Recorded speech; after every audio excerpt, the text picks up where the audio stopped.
morning. We ask this in Jesus' name. Amen. Alrighty. So just real quick, here's where we are in the chapter. Summary-wise, you get the depiction of the new heaven and the new earth, which is a throwback to passages in the latter part of Isaiah, pointing to this new recreated version of Israel. We can look back at those. We have some time this morning. We might do that. The description of the bride of Christ being the lamb, or the lamb is the bride, or I'm sorry, I said that backwards. The bride of the lamb. And that's, interestingly, that's also a repetition of an Old Testament idea that Israel was God's bride. You can see that repeated a lot of different ways. You see that here with the church. And then the description of the new city, which actually goes into chapter 22, which we'll look at next week. Before we go into more processing, what do we do with it? What did they do with it? Did you come across anything else when you read it again? You've had 2 weeks to read the same chapter. So you may have seen something that you just didn't notice or didn't catch before. I've got one I'll share with you, but if you've got another one, I'd be more than happy to hear it. Yes, sir. I noticed when we were discussing it this morning that everything that's within the city, we don't need to ever leave the city ever. Everything we need is provided for us. The light, the water, all the things that we look at, the provisions that he gives us, everything we have. Just thought that was, interesting when we think about, we go to work every day. We go, there's such a change and such a contrast between heaven and what we have here. It's just, we can't understand it. Yeah, large cities sort of do that for their inhabitants, right? You think about a place like Chicago or New York. You could very reasonably be there for months and years and never leave in that environment. What's cool about this place is you can't go anywhere better. There's nothing else to go to because you would never want to, right? You want to be to this place and you want to stay there forever. But yeah, there's no reason to ever leave the city. That's a good thought. What else did you see? Stuff you saw in Revelation 21, or maybe a question you had. One, and then you're next. I think you mentioned this last week, but I was reading a commentator, and he made the big point of things we won't need in heaven, like a temple, because God's there, light, so on and so forth. And it kind of goes back to Ryan's comment. When he was commenting, I thought, we won't have to leave for anything, but we won't want to leave for anything. Can you imagine being in God's presence and ever wanting to leave that? No? Yeah. How wonderful that would have been, not only to us, but to the people at the time reading this. Yeah. What would you ever need in the presence of a God who can think and speak anything into existence? Nothing, right? And this is sort of a tangent thought, but the closest thing I could think to this is, anybody ever watch Star Trek? I know this is going to be a little weird. Do you know how they got their food? Did you see how they got their food? Replicator. The replicator. You went over to a machine and pushed a button and it just made the thing, right? Just out of nothing. You're in the presence of God who spoke everything into existence. You can never want anything. Not that we're there to just get all of our wants, but this is a neat thought. I had Ron up next, and then you go first. Well, after reading it a couple of times, I noticed the comfort that it can provide. Oh, yeah. 100%. I think that's its purpose. That and the beginning of 22. This is a passage that takes God's people, and this is like the warm blanket on your faith, right? This is the description. It's just hard to fathom. Yeah, a place this wonderful, right? Gene? I have a problem separating my body and life from my soul. Mm-hmm. And that's a challenge, isn't it? Yeah. It is an odd thing to think about how that works, So, I don't think this body's going to be there. So. Well, in a sense it will, just not in the right now sense, right? Remember we talked about we will be changed to see Him as He is? There's going to be a change in us, without losing the part of us that has our memory and our cognition and things like that. I don't Right. have many dreams, but I know when I have a dream and wake up, I had problems in that dream that I was having trouble settling. Mm-hmm. And I wake up and I said, that was a dream. Yeah. Boy, I'm glad. That's true. You know, so whatever was operating in my mind, I don't know. But it wasn't, It's it's physical. it's going to be very different when we're in God's presence. That's for sure. I think it's something we need to really think seriously about. Yep. Brian, did you have a thought? I noticed too, when he calls out the 12 tribes, Yes. he splits them up in groups of 3 all the way around. Mm-hmm. I don't know if this meant anything, but to me, it just went to show that he's not a respecter of persons. Each one of them, there's not like a first or the last, you know, all Yeah. of God's people are together, right? He wants to be in their presence.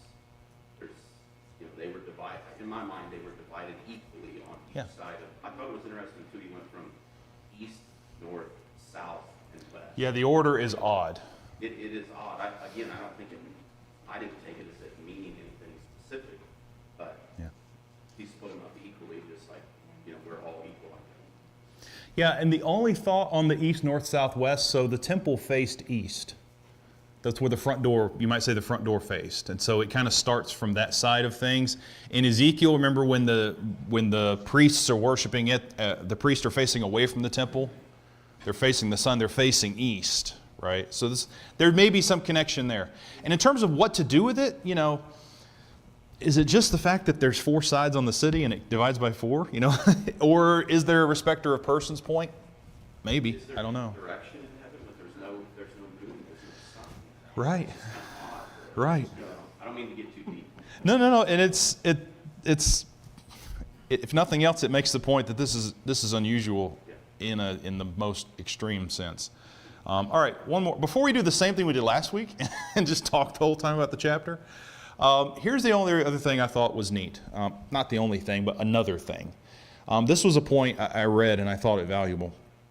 In verse 7, you can see that the one who conquers will have, the ESV says, will have this heritage. Does someone else's version say something else there? They will inherit all things. They will have this heritage. All right. The word there is, I think it's kleronomeo. It's the same word used in Matthew 5 and verse 5 when Jesus says, you know, blessed are the meek, for they shall inherit the earth. Same word, okay? On the negative side, 1 Corinthians 6, this is the word, you know, those who do these things shall not inherit the kingdom of God, right? So that's the word inheritance. The root of it is kleronomeo. The unbelievers don't get an inheritance, which I thought was interesting. They get a portion. Now that word's incredibly common, meros. It just means a part or a piece of something. It doesn't necessarily mean, you get part of what your dad left when you passed away, right? It's just a portion or a piece. There is one interesting place where that word is used. It's in the story of the prodigal son. When the prodigal son comes to his father and he says, give me the portion of what I deserve before he leaves. Same word, right? Now, that's obviously a negative connotation, right? Being given a portion is not the idea you want to have. You don't want the little piece that runs out and then you're left destitute like the prodigal son. You want the inheritance. You want that which goes to the saints, to Jesus, right? Same link to the idea of being heirs with Christ. That's the one we want. Yes? That basically says what we've earned. Kind of, yeah. Yeah. What you've earned. Your part. Mm-hmm. There's no grace in hell, only wages, which is frightening, right? In other words, you tell somebody if they're going to live a bad life, I don't want your part of life. I don't want what you're. What we- I don't want what you're buying. Yeah. Absolutely. Okay, let's get to what I wanted to do today. The people that read this and heard this for the first time, Ron already made one good point about there being this being a comfort to them, right? And I think that's the big overall thing this section does. But let's think about what else a reader of this would have done with it, right? You've heard this read to you. maybe if you're like me, maybe you want to hear it read to you like 15 times to see if you can sort through it all. What would that have done for you? You're a Roman Christian just before 100, you're being persecuted, right? What would this section have done for you? You make small points or big ones, I don't care. So, if you were a Jewish Christian, it would seem very odd to say you're going to go to heaven, but there won't be a temple. That would have been something I could see being very hard to work out. Because I would think in their mind, they're thinking, oh, the perfect temple. It'll be like Solomon's temple, better. And it wouldn't be there at all. So, and that's a good point. From the Jewish perspective, right, you have the temple in Jerusalem. That's the place where you go to worship God. From their perspective, being told there's no temple would be really weird, right? What about the Gentiles that heard this? How would they have taken the idea that there's no temple? It's not going to be a place they can tell us we can go in. Would it be weird to them to say there's no temple? I think so. Maybe more so. We talked about this weeks and weeks and weeks ago. The 7 cities that are chosen in Asia that this is written to, what are they all noted for being in terms of their relationship with Rome? They all have something in that city. They all have a temple to who? To the Roman emperor, to the imperial cult, right? All of them. And we saw that, it's been a long time ago, but we looked at that. To the Gentile Christians reading this, think about the ones in Corinth, maybe that would have read this eventually. There's not going to be a city without a temple. What kind of city is that? You know, that would have been strange. But the idea is here that the deity that's being worshipped is there. There's no need for a building devoted to him somewhere else. He's there with them, right? There's no need for a temple. Here's the other idea that no temple tells you. What was the purpose of the temple? It's a place where God dwelt, but how was it set up? Like, could you just walk right in? No, why not? It was like an intermediary type of thing. Yeah. It was almost a guard against God for the people. Not because God was malicious, but because God is holy. Right? If he in all of his holiness exposed himself to all of Israel and their unholiness, you know, zip, that's it. They're gone. It was a place where God could dwell with his people, and yet his people would be protected from him in that sense. Right? You understand what I'm saying? Now go to the city in Revelation 21. There's no temple, and he's there among them. They have no need to be protected from him anymore. Why not? They've been changed. They've been made holy like he's holy, so they can be where he is. There's another story in your Bible about a place and time in which God and people dwelt in the same place and they weren't in danger. It's the Garden of Eden, right? Where God walked among them and they were there and they didn't have to fear him. They weren't excluded, right? This is a return to that idea. So there being no temple is a big, big, big idea, right? You can take that a lot of ways. What else? Yes, you and then you're next. I think, as we've gone through Revelation and we've thought about like what they have endured, these Christians specifically, I thought that in verse 6, it is done. Yes. When he says, when God says that, or Christ says that to him, he says he's the Alpha and the Omega, the beginning and the end. Like there's nothing else to anticipate, right? There's no more persecution we're going to talk about in the future. There's nothing else we're going to have to endure. This is finally finished. Mm-hmm. I don't know if you mentioned that last week. I can't remember for sure, but I know there was something about it being done. The connection I made to it is done was, Jesus on the cross. He said at the end of his life, it is finished in John's gospel, right? But yeah, a time in which all of God's promises will be fulfilled in their entirety. All of them, right? So, as beautiful as it was for Israel to have all their promises fulfilled, you know, the original promise in Eden, you know, that you'll be saved, it's just, all of it's going to be ready and fulfilled. Yes? Well, obviously, one of the things they would have thought of, and we know it's poetic language, the opulence that is described would have been encouraging, if you will, to these readers. It's like, you know, they would have been living day to day probably under the Roman rule and, you know, hand to mouth and so on and so forth. Life would have been everyday life would have been very different. Could have been, yeah. And here they picture a place of great beauty and opulence and all this, but the one thing that stuck with me as I was thinking about this is we describe especially the walls, the heights of the walls and the description of the gates and all this. And of course, that would have indicated a protection or a safety to them. But interestingly enough, the gates are never closed. Yep. So it's safe for them, but it's still opening and welcoming to others that may not have gotten there yet. Yeah. You know, it's neat. It's neat. How do you want to convey ultimate safety? Walls that are enormous, but the front door's open. So if there ever were a threat, they would be protected, but there are no threats, so why the door's open, right? So it's, I don't know, it's really neat. Yes, sir. The Laodicea was lukewarm. Uh-huh. It's interesting there that God said, I spew you out of my mouth. Well, what if you're cold? What happens? In other words, so lukewarm, I guess that's where we have to be careful, that we're just doing enough to maybe we think it's going to stay out of hell. Yeah. And I think with the lukewarm idea, hot water is useful, cold water is useful, lukewarm water is disgusting and not really useful for much, right? You can't cook with it, you can't cool things off with it, it's just sort of not helpful, right? Laodicea had proved themselves to be not useful, not what God had wanted them to be, and so he's getting rid of them, right?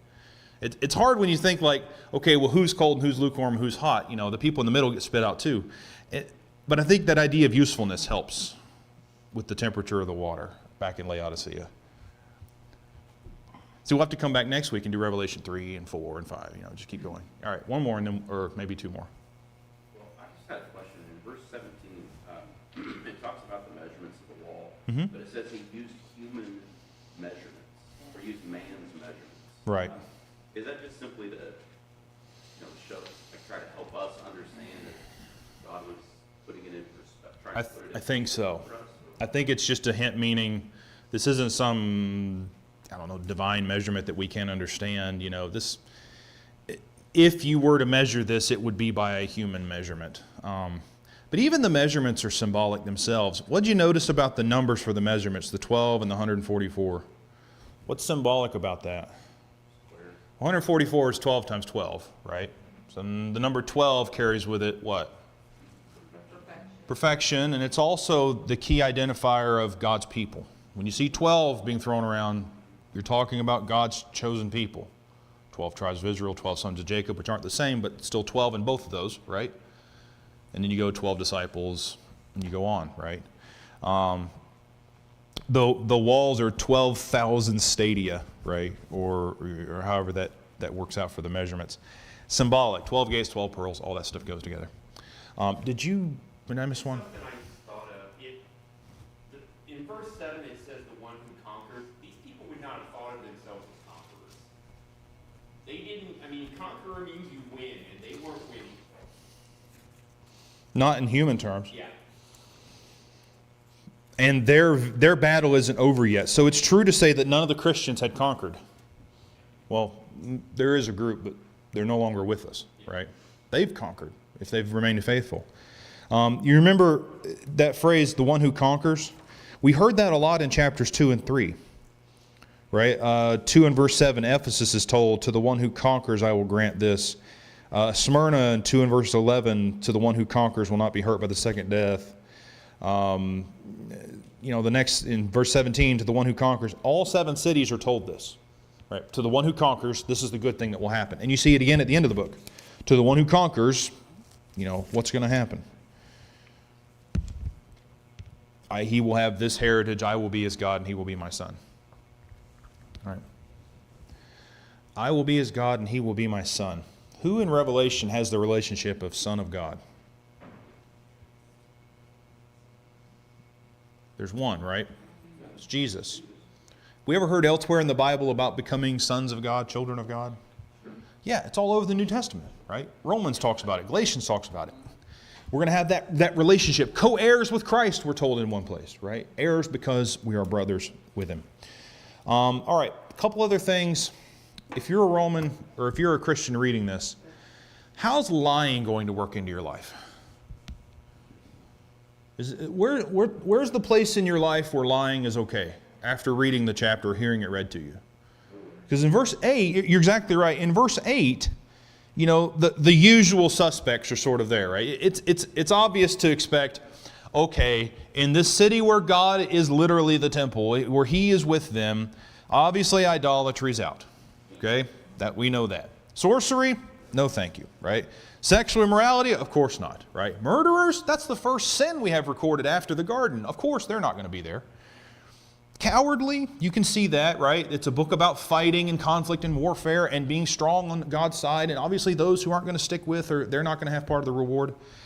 But then there's all liars, right? In the list of sins that people tend to paint as, you know, black or white or, you know, big or little, lying is just kind of a way of life for people sometimes. It's just an easy, polite way out of a difficult situation. Not to God. It's a way to put yourself in a difficult situation rather than get out of one. Gene, did you have a thought? Yes, sir. The key word there is unbelieving. Mm-hmm. That covers everything that was taught with Jesus. It does. But you got to remember, the Bible's written to people, right? People might need reminding what goes into the unbelieving category, right? What does it mean to be unbelieving? Well, cowardly, detestable, idolatry, right? So we get descriptions of that. If you do, you're going to do what He says. Yeah, we get descriptions of that. All liars, their portion will be in the lake. And then it's mentioned again in 27. You know, it's easy in verse 27. Okay, we get it. This is a place where God is. He is holy. He tolerates no uncleanness in His presence. We're good with that. Right? If you do stuff that's detestable, okay, that's out. Or false. So not only are you maybe saying, but you're doing that which is false. You might say lying with your actions, right? If this is going on in your life, you're not coming in. So, I mean, this is one where you go, wow. You mean every time I'm dishonest, I'm disqualifying myself from being in this place? Yes, you are.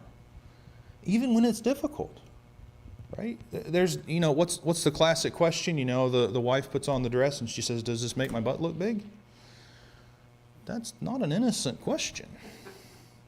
It may be a difficult question, okay. Maybe one you'd rather not answer. Maybe there's a way to do that tactfully. If it is, let me know. But I mean, I've never heard a good answer to that question. I'm just saying. But we do know what the wrong answer is. No. Right? Was dinner okay? Did I burn the toast? Tell the truth, right? Thankfully, we worked this out early. Nothing ever gets better if you lie about it, right? Including the burnt toast. No matter the difficulty of the situation, don't lie about it. Why? Because we're told twice if you lie, you don't get to go here. And it's not a joke and it's not funny, right? It's twice for a reason. Along with idolatry, sorcery, and murder, and so on. Right? Got to remember, thou shalt not murder is in the same list as thou shalt not bear false witness. They're on equal ground here. And we got to understand that. And so just for a Roman, for a Christian hearing this, that's going to be serious business. I did want to connect back to 14 and verse 5. Right? The description of the 144,000. Again, same symbolic sort of language that we see at the end of the book. 144,000 is 12,000 times 12,000. 1,000's a number of completion. 12's a number for the people of God. They're all coming together. That's the meaning. It says in verse 5, let me find it. Or beginning of verse 4.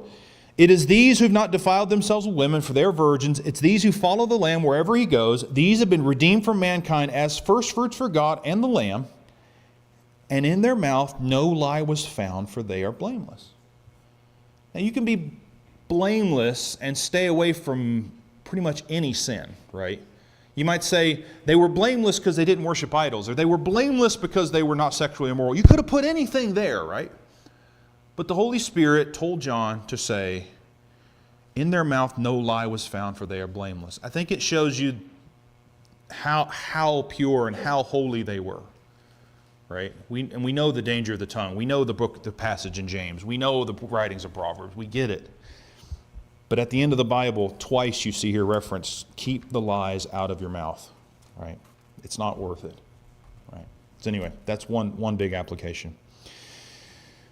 If you want to, what is heaven like?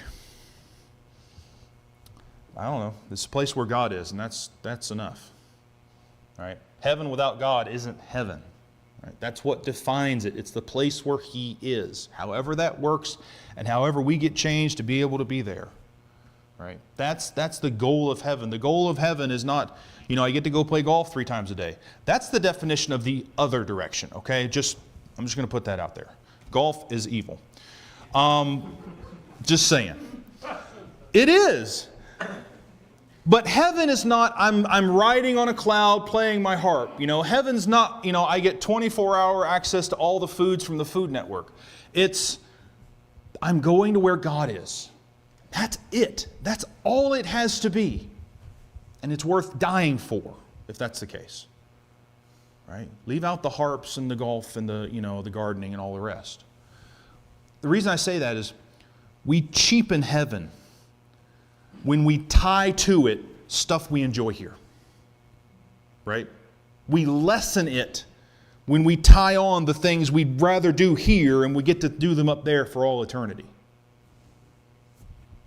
Why? Because it's the place where God is. Right? So our appreciation and our view of heaven has to go up. We have to.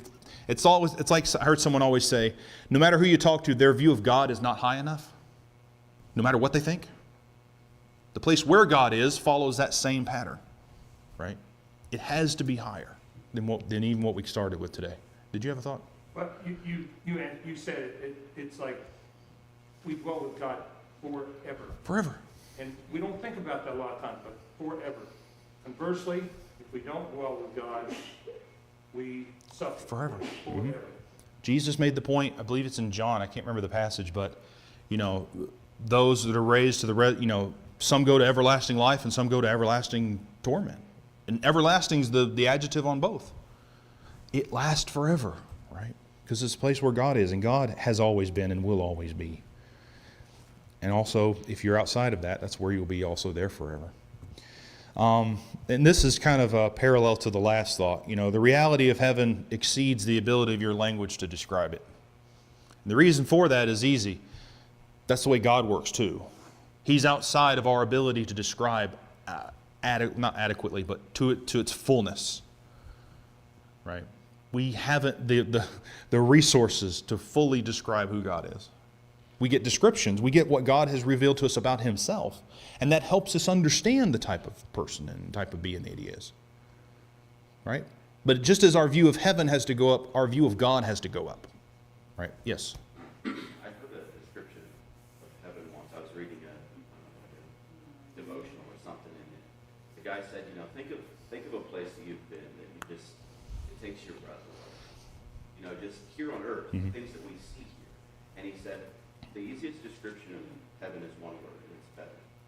He said, so put any place you've been, Better. anywhere, anything you can think of, any description in your mind, and put the word better after it. That's what heaven is. And That's a good way to put that. Happen, that we can see the Grand Canyon, the Appalachians, and whatever it is, heaven would be better. That's a good way to put that. Interesting to think. Wish I'd have come up with that. That would have been swell, threw it in the PowerPoint. All right, one more. I don't know what to expect from heaven, I don't either. but I know one thing. I feel pretty strongly I know what's going to be in hell. It's not God. So Yeah. that's a pretty good incentive. Yeah. Yeah. And I didn't put this here, but you could have easily tied that on too. As our view of heaven elevates, our view of hell has to descend, right? As good as heaven is, hell's the opposite. And so however much better the one gets, the other's worse. And worse is a hard thing to even think about. All right. In this place, all of God's people will be there with Him. This was the concern, maybe not that we haven't heard much from the Roman Christians, right? We know the things that are written about them in chapters 2 and 3, but we don't maybe get to hear what they are saying per se. God is not going to lose any of His people in the transition, right? No matter what covenant or what dispensation they lived under, if they're God's people, they're going to be there at all times, right? They get to go together, right? We have the Israel and the church are combined in that sense. The Thessalonians, you remember, were worried about, well, what about the ones who die before the resurrection? Are they going to miss out? And Paul's answer in 1 Thessalonians 4 is no, right? They're going to be raised too. And so this would have been a comfort. All the people the Roman Christians had lost to lions and sword and fire, they're not going to miss their reward, right? And that would have been a comfort to them and an encouragement, I think. Yeah, we mentioned this already, but God's keeping their promises, His promises, rather. The section that begins, like say in verse 3, behold, the dwelling place of God is with man. It's a super old idea that God's going to dwell with man. He will dwell with him, be their people. He will be their God. He will wipe away the tears out of their eyes. All the things that these people would have been familiar with God promising, they're all going to come true. They're all going to come to fruition here. Nothing He said goes undone, right? So again, another comfort for them. How do you get to this place? Whatever God says to do, we got to do that. And for as long as it takes, right? I heard a good quote. This was from a wrestling coach at Iowa. He was being interviewed at one of his practices, and he goes, or the interviewer asked him, so how long's practice today? He goes, I don't know. What do you mean you don't know? He's like, well, till we get better. And then the interviewer's like, well, how long is that going to take? He goes, as long as it takes. We're going to be here until it gets better. We've got to be with Christ until we get there. That's it. Be faithful unto death, we're told in verse 10. That means we don't let up, right at the end and think I'm going to, coast in. It's to the death. We don't have a good a sense of what that meant as they do, and as they did, and as maybe Christians in hostile countries do. They get the whole unto death thing because they've seen it. They've been to funerals of Christians, right? When's the last time you went to a funeral for someone that died because they were a Christian? It doesn't happen in America 99% of the time, right? But it did to them. They would have got that. They would have known, oh, here's what it means to trust Christ until the end, because they could have looked at the face of someone who did, right? And had that moment. So that's it. If you're one of God's people, God tolerates absolutely no evil. We've been talking a lot about toleration on Wednesday night, right? About what we allow to go on versus what we allow ourselves to kind of do. We're in a world where we can't go around with swords making everybody be moral, right? That's not our place. God will allow nothing evil, unclean, detestable, false, all those descriptions. None of that gets in where He is, right? Zero. That's why I think we get the description in verse 8. As beautiful of a chapter as this is, verse 8 is like, we get this one black mark right in the middle, just reminding everybody, none of this comes in, right? At the very end of the chapter in 27, nothing unclean will ever enter it, right? So unclean's the description. How much of it? Nothing. Will any part of it ever go in? Never. So the same forever that we say we're going to be with God is the same forever that nothing unclean's ever getting in. Will a person in hell ever be shown mercy and allowed into heaven? No. And that's a hard reality, right? If you know someone, and we are not the judges, but if we know someone that we highly suspect will not reach heaven, and that's again not our decision to make, but we have those thoughts. And we want to say, well, maybe after a few millennia, right? Maybe after 10,000 millennia in hell. That's not what it says, right? Nothing unclean will ever enter. That's a big, difficult thought, but it's there, right? Yes. I just started to were saying that, and maybe more for, again, these people than for us, but for us also, you'll never have to deal with those people again. Sure, So the threat of those people are gone. Surrounded by that type of person again. Yep. So 3 times in the last 2 chapters of the Bible, we get descriptions of these people and this type will never go in. The first one's 2 in verse 8. The second one's 21 in verse 8. Second one's 21 verse 27. The third one is in 22:15, right? Outside are the dogs and sorcerers and sexually immoral and murderers and idolaters and everyone who loves and practices falsehood.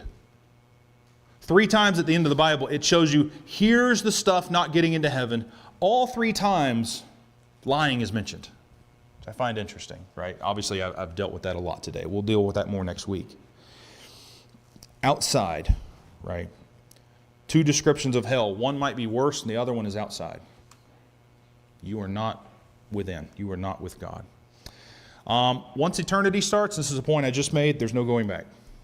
There's no redos, there's no purgatory, there's no a few millennia and then grace will be shown, right? The same God that promises heaven promised in 27, right? And we might be tempted to come at this and go, well, maybe God changes his mind. Does he ever change his mind when he has stated a truth? When he says nothing unclean will ever enter, right? This is the God who cannot lie.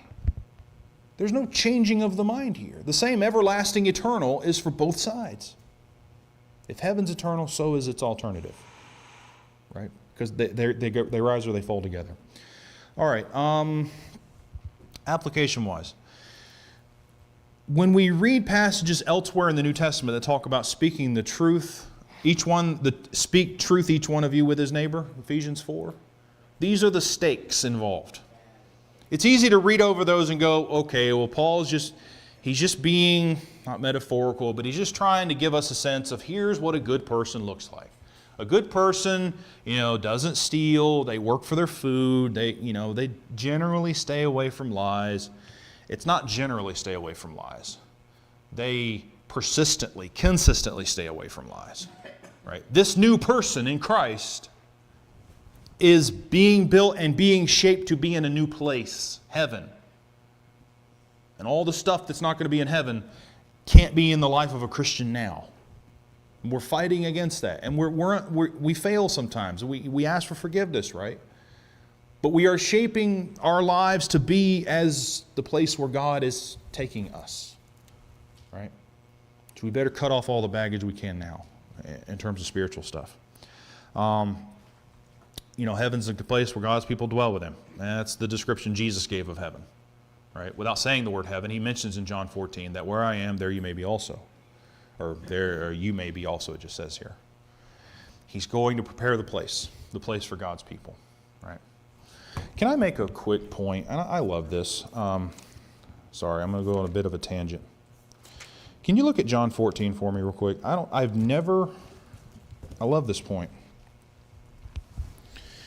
In John 14, if you look just before the chapter break, at the very end of chapter 13, Simon Peter said to him, Lord, where are you going? Jesus answered him, where I am going, you cannot follow me now, but you will follow afterward. Peter said to him, Lord, why can I not follow you now? I will lay down my life for you. Jesus answered, will you lay down your life for me? Truly, truly, I say to you, the rooster will not crow until you've denied me 3 times.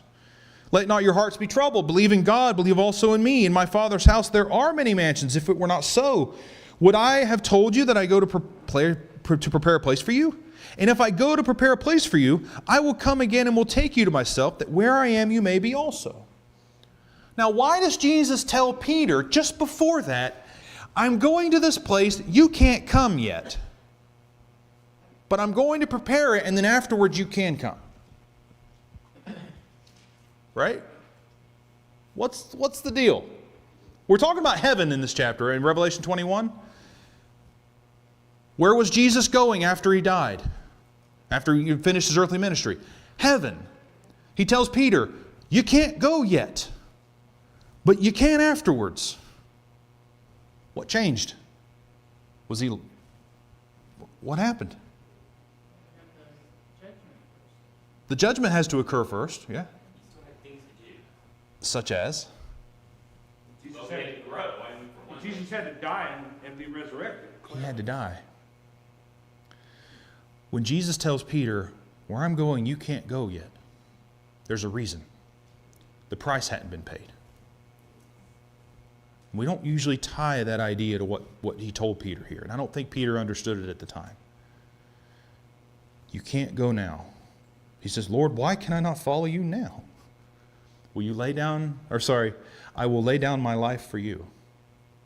Isn't it interesting? That's precisely the thing Jesus had to do in order to give Peter the thing he asked for. Lay down his life.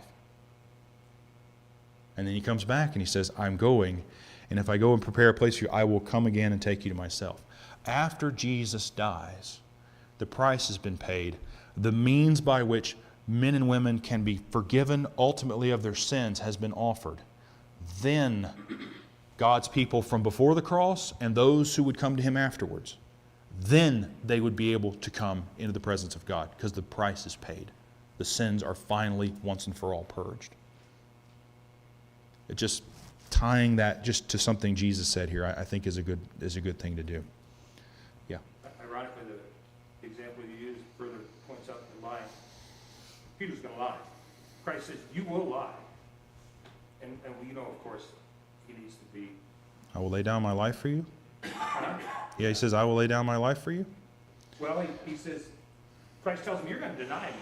And what did he say? I don't know this man. Remember how he lies. Peter is saying what a good follower would say. I don't know that he knew how untrue it was, right? He probably was serious, because in other passages, all the rest of them made similar claims. Absolutely.